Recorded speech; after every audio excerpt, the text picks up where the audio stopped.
Yes, the pregnant woman is the one who's talking about birth control. This is a do as I say, not as I do spark.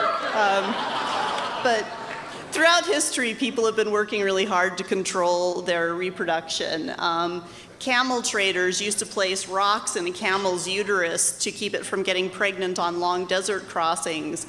And in ancient Egypt, women used crocodile dung as a spermicide.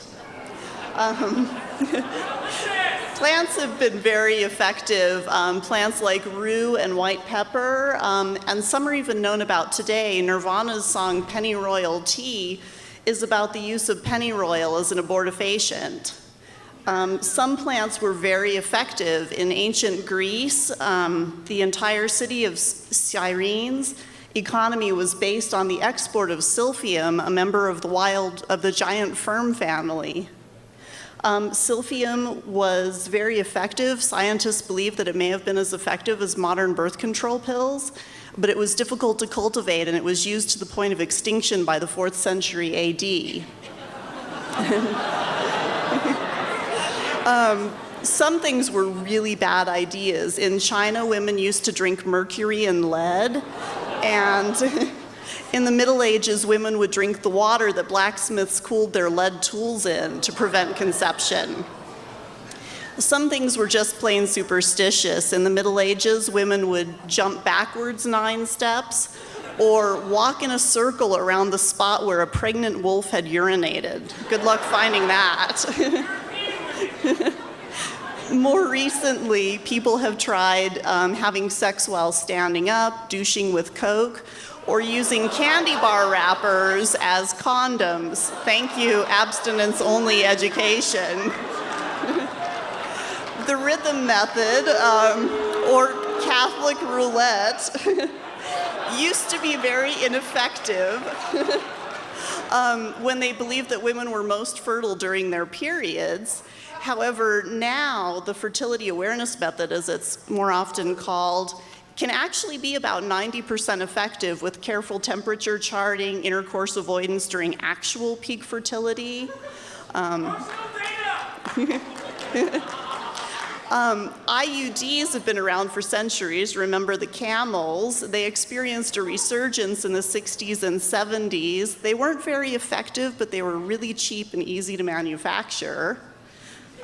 But then along came the Dalcon Shield. This was an IUD whose design was so poor that it caused innumerable infections and deaths, and the company that made it has paid out close to $3 billion since 1984. They're making a bit of a comeback now. They're much safer and more effective, and they use a small amount of hormones or copper, which is a spermicide, to prevent conception. Now, probably not the joke you're expecting. Condoms used to be made out of things like linen, snake skin, and sheep's intestine. In fact, natural lamb condoms are still made out of sheep's intestine today. When they first started to be made out of rubber, the process of vulcanization used sulfur, kerosene, and acid, which led to condoms that caused burns.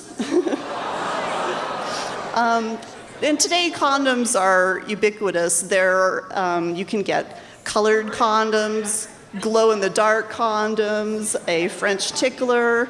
You can even brand them with your company or your band's logo, like my Duran Duran condom. The pill was put on the market in May of 1960, and it is still the most safe and effective form of birth control we have available today. Those are expired. Yes. There have actually been very effective birth control pills for men tested. However, they tend to crush a man's libido so completely that they have to be supplemented with testosterone injections.